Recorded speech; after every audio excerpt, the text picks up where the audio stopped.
मारा हरियाणा। नमस्कार, मैं हूं अनामिका धीमान। मारा हरियाणा देख रहे सभी दर्शकों का स्वागत है। शुरुआत करते हैं खाप पंचायत से।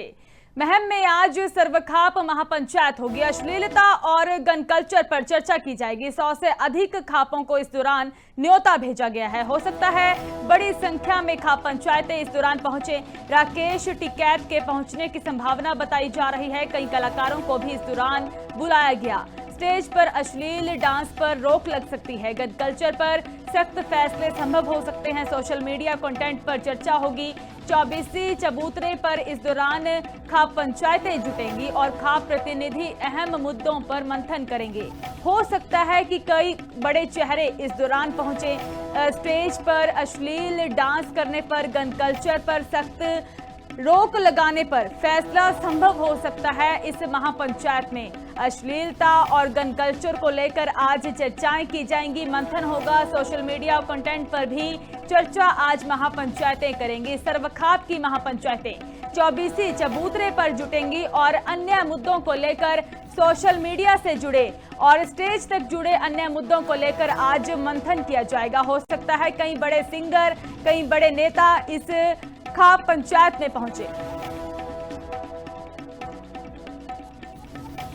राकेश टिकैत के पहुंचने की भी संभावना बताई जा रही है और कई बड़े सिंगर भी इसमें शामिल हो सकते हैं। कई कलाकारों को क्योंकि बुलाया गया है और कई पंचायतों को इस दौरान न्योता दिया गया है, तो आज हो सकता है कि खाप पंचायत कोई बड़ा फैसला ले।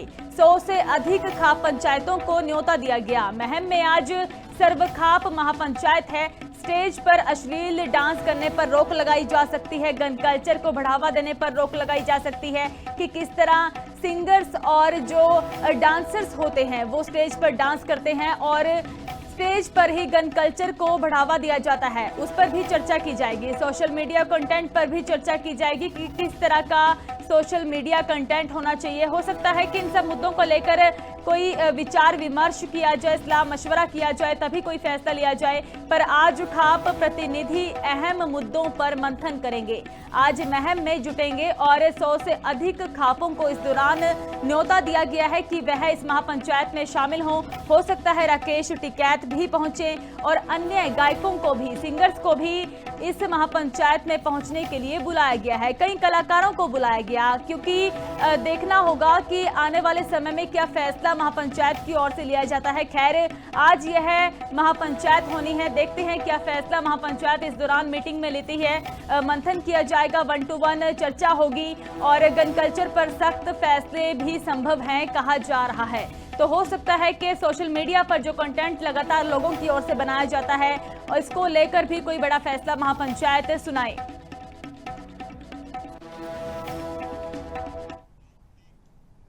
हरियाणा में सियासी समीकरण बदलते हुए नजर आ रहे हैं। आज नूंह में मुख्यमंत्री नायब सिंह सैनी की रैली है। वहीं नूंह विधायक के बेटे आज भारतीय जनता पार्टी में शामिल हो सकते हैं। इलियास के बेटे बीजेपी में शामिल हो सकते हैं। क्रॉस वोटिंग के बाद से यह नजदीकियां बढ़ी थी। तस्वीरें हमने देखी थी कि किस तरह मुख्यमंत्री नायब सिंह सैनी से मुलाकात की गई थी और आज हो सकता है कि इलियास के बेटे भारतीय जनता पार्टी ज्वाइन करें। नूंह विधायक के बेटे आज भारतीय जनता पार्टी में शामिल हो सकते हैं। इधर मुख्यमंत्री नायब सिंह सैनी की महारैली भी है, तो इलियास के बेटे बीजेपी में आज शामिल हो सकते हैं। तो हमारे साथ output editor Sudesh Nainmore phone line पर जुड़ चुके हैं। मैम, सबसे पहले तो सवाल करेंगे कि क्या ऐसा हो सकता है, क्योंकि लगातार नजदीकियां हमने देखी हैं, तस्वीरें हमने देखी हैं, मुख्यमंत्री नायब सिंह सैनी के साथ मुलाकात हुई है। एक तरफ सीएम सैनी की महारैली और दूसरी तरफ यह है जो अटकलें हैं कि वह आज भारतीय जनता पार्टी ज्वाइन कर सकते हैं। जी बिल्कुल अनामिका, यहाँ ये कुछ देर बाद तस्वीर साफ भी हो जाएगी, लेकिन पूरे आसार है कि उन्हाना से कांग्रेस के विधायक मोहम्मद इलियास के बेटे जावेद खान आज भाजपा का कमल थाम लेंगे, क्योंकि राज्यसभा चुनाव जो हुआ था उसमें क्रॉस वोटिंग की थी मोहम्मद इलियास ने। भाजपा के साथ लगातार नजर आ रही हैं और भाजपा में भी उनको पूरा मान मनोबल मिल रहा है और साथ में उनको सरकारी कार्यक्रमों में सबसे आगे रखा जा रहा है। अब यहाँ तो ये बहुत जरूरी है जानना कि जावेद खान का भाजपा में जाना जावेद खान के लिए फायदेमंद है या भाजपा के लिए। असल में नूंह में 3 सीटें हैं। 3 विधानसभा सीटें हैं और तीनों विधानसभा सीटों पर कांग्रेस के ही विधायक चुनकर आए हैं। यहाँ बीजेपी का कमल खिलाने की पहले भी लगातार कोशिशें हुई हैं बीजेपी की तरफ से, चाहे 2014 हो, 2019 हो, 2024 हो, लेकिन ये सारी कोशिशें नाकाम रही।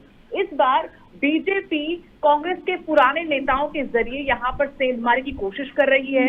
नए जो वोटर्स हैं उनको योजनाओं के जरिए, विकास के जरिए भी लुभाने की कोशिश होगी। पुन्हाना में जो आज मुख्यमंत्री नायब सिंह सैनी की रैली है, वहां पर कई योजनाओं का शिलान्यास होगा, उद्घाटन होगा और जो 2 विधायक वहां से 3 सीटों से कांग्रेस के क्रॉस वोटिंग करने वाले हैं, चाहे मोहम्मद इलियास हो, मोहम्मद इजराइल हो, वो कांग्रेस के जो विधायक हैं वो भी लगातार इस पूरी कंट्रोवर्सी के बाद से कह रहे हैं कि हमने विकास के साथ जाने का फैसला किया ताकि यहाँ पर लोगों का विकास हमें चुनकर भेजा, विपक्ष में थे, हमारे काम नहीं हो रहे थे। तो आज जावेद खान भाजपा में जाएंगे तो भाजपा को यहाँ काफी फायदा होगा, क्योंकि यहाँ भाजपा की जो नींव है, जो जड़ें हैं वो बहुत कमजोर हैं और भाजपा चाहती है कि मुस्लिम बाहुल्य इलाका है नू, यहाँ पर कैसे भी करके अपनी चुनावी सियासी जमीन को मजबूत किया जाए। जावेद खान पहली बार ऐसे पाला नहीं बदलेंगे अगर आज भाजपा में शामिल होते हैं तो। इससे पहले कांग्रेस में रहे, कांग्रेस में रहने के बाद उन्होंने जेजेपी का भी दामन थामा था, जेजेपी ने उन्हें जिला अध्यक्ष भी बनाया था और अब क्योंकि उनके पिता क्रॉस वोटिंग करके साफ तौर पर एक तरह से जा चुके हैं तो बीजेपी में शामिल होंगे। आज पूरे आसार हैं। हमारी कोशिश थी कि उनसे बातचीत हो जाए लेकिन फोन नहीं उठाया उन्होंने।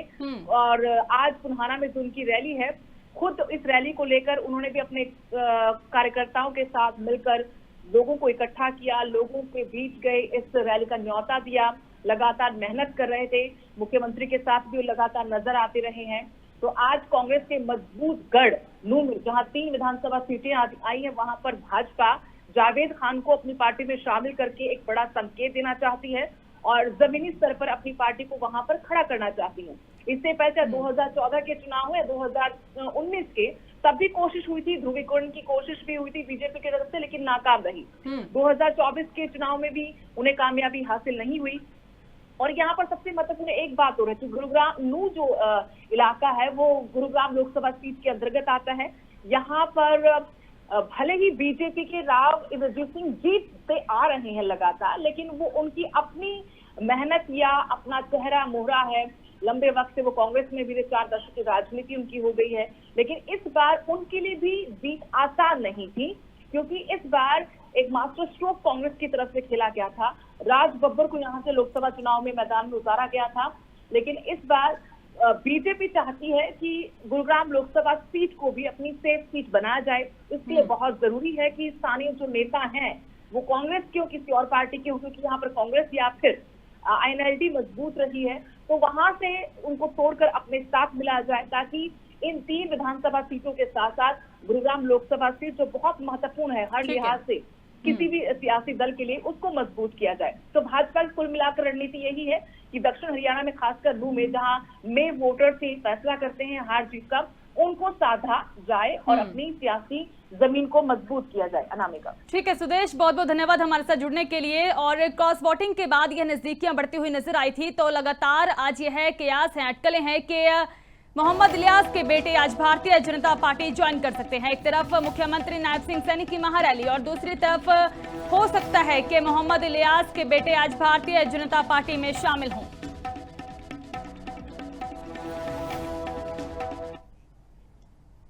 एनसीआर में प्रदूषण पर सरकार सख्त नजर आ रही है। गुरुग्राम में उच्च स्तरीय समीक्षा बैठक हुई है। केंद्रीय पर्यावरण मंत्री भूपेंद्र यादव की अध्यक्षता में यह मीटिंग की गई। मुख्यमंत्री नायब सिंह सैनी भी इस दौरान मौजूद रहे। वायु गुणवत्ता सुधारने के लिए ठोस एक्शन प्लान किए गए हैं और वाहन उद्योग और धूल प्रदूषण पर कार्रवाई की जाएगी। कचरा प्रबंधन, पराली निस्तारण की समीक्षा इस दौरान की गई है। तो अहम मीटिंग हुई है। प्रदूषण को लेकर सरकार लगातार एक्शन मोड में है। आज अहम मीटिंग की गई और गुरुग्राम में यह मीटिंग हुई है। मुख्यमंत्री नायब सिंह सैनी भी इस दौरान मौजूद रहे। राजधानी क्षेत्र में आज हमारे हरियाणा के सम्माननीय मुख्यमंत्री माननीय नायब सिंह जी सैनी और हरियाणा के पर्यावरण मंत्री राव नरवीर सिंह जी के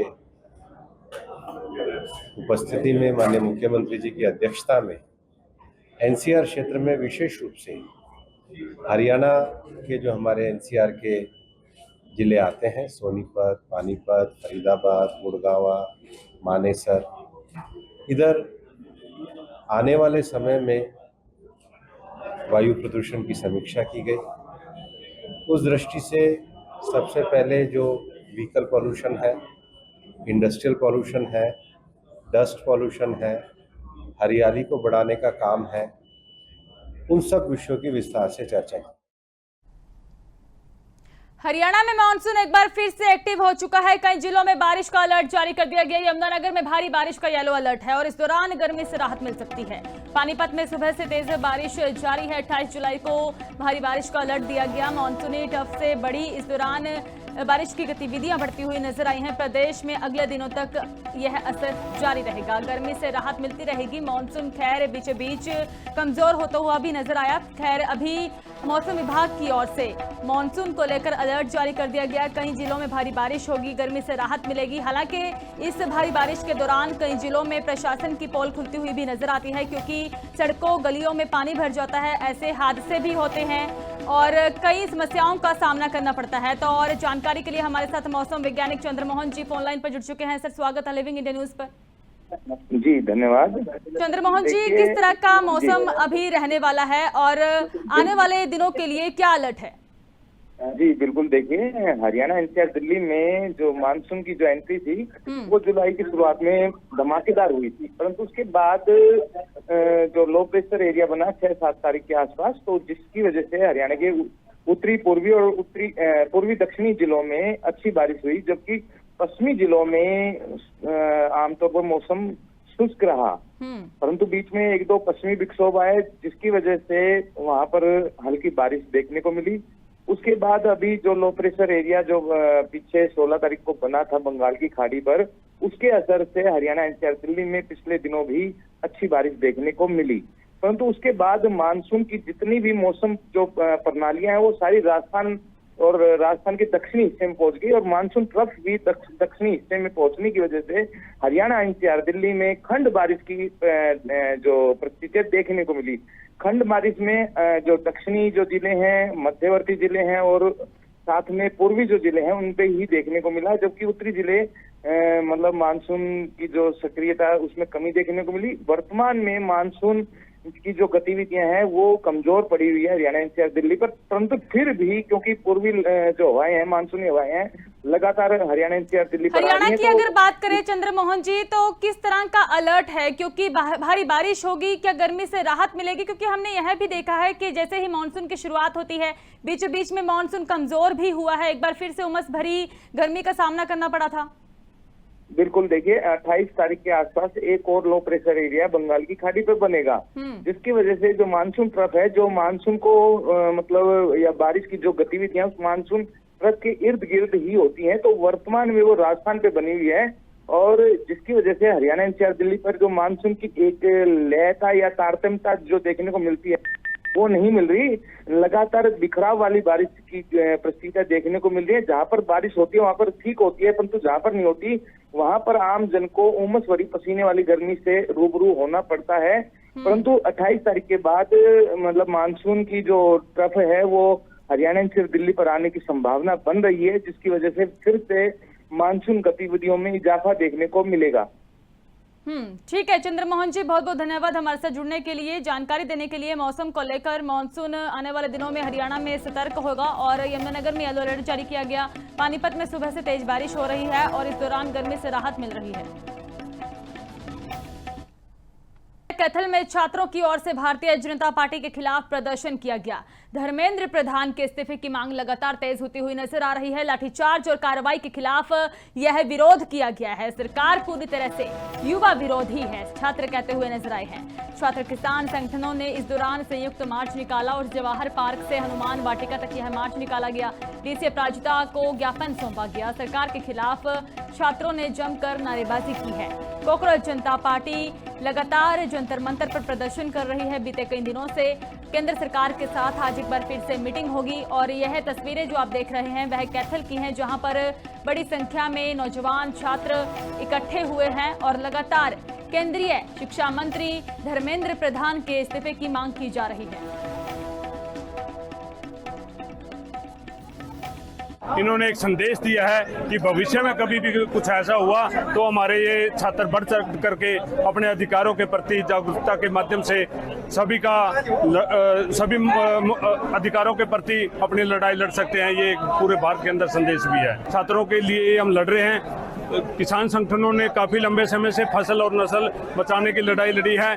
देखिए, अभी छात्रों ने भी एक संदेश, ये बहुत जरूरी है कि छात्रों ने जो कहा, जब तक हमारी मांगे पूरी नहीं होंगी हमारा प्रदर्शन जारी रहेगा। संसद चलेगा सोमवार को, वहाँ सारी बातें होंगी, मगर अभी आंदोलन जारी है। जब तक वहाँ जंतर मंतर की स्टेज से पूरी बातें नहीं आती, वो जब आंदोलन कहेंगे जारी रखना तो जारी रखेंगे, जब वो कहेंगे मांग पूरी हो जाएगी तो आंदोलन समाप्त कर देंगे। कैथल में शानदार प्रोग्राम रहा, सभी छात्र इसका बधाई का पात्र, हजारों की संख्या। तो पहाड़ी क्षेत्रों में लगातार मानसून एक्टिव मोड में है और लाहौल की बात की जाए तो पहाड़ से कार नीचे गिरी है और इस दौरान कारों पर चट्टानें गिरी हैं। टाटा सुमो पर चट्टान गिरने से 13 लोगों की मौत हो चुकी है। बड़ा हादसा हुआ। सीएम सुक्खू ने आरसी पांगे से फोन कर बातचीत की है और हादसे पर सीएम सुक्खू ने शोक व्यक्त किया।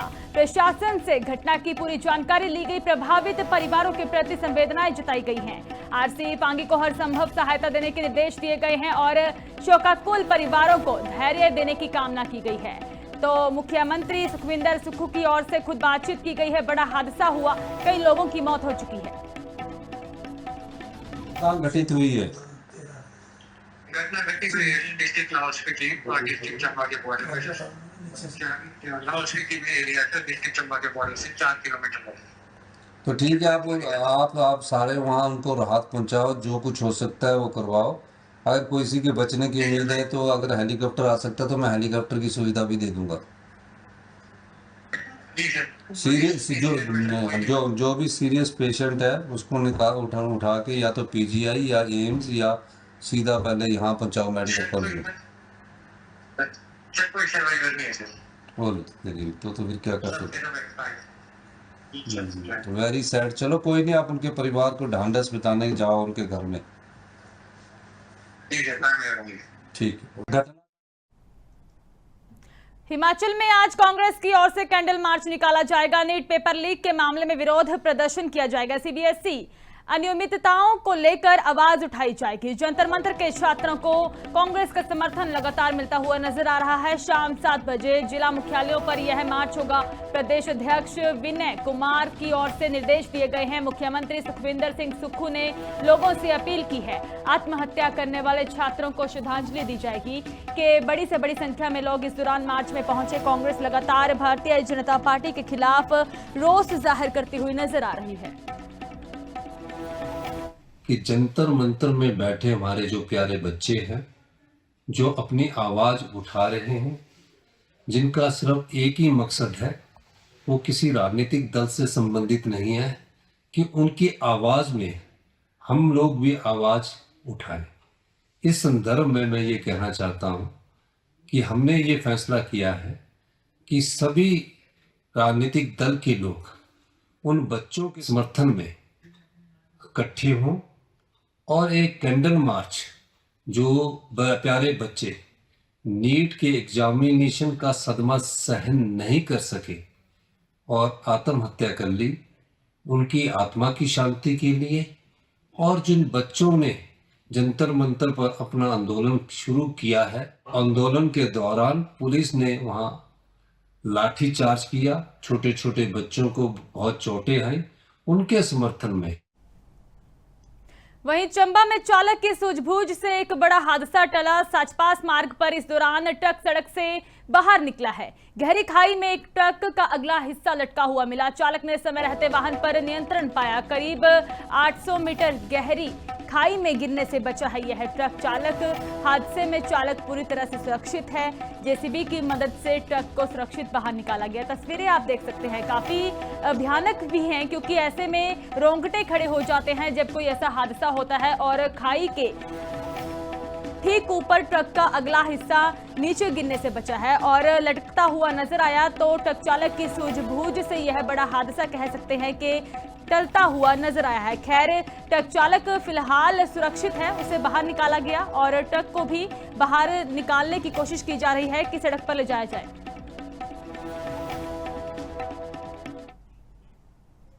खबरों का सिलसिला इसी तरह जारी रहेगा। आप जुड़े रहे लिविंग इंडिया न्यूज के साथ। मुझे दीजिए इजाजत। धन्यवाद।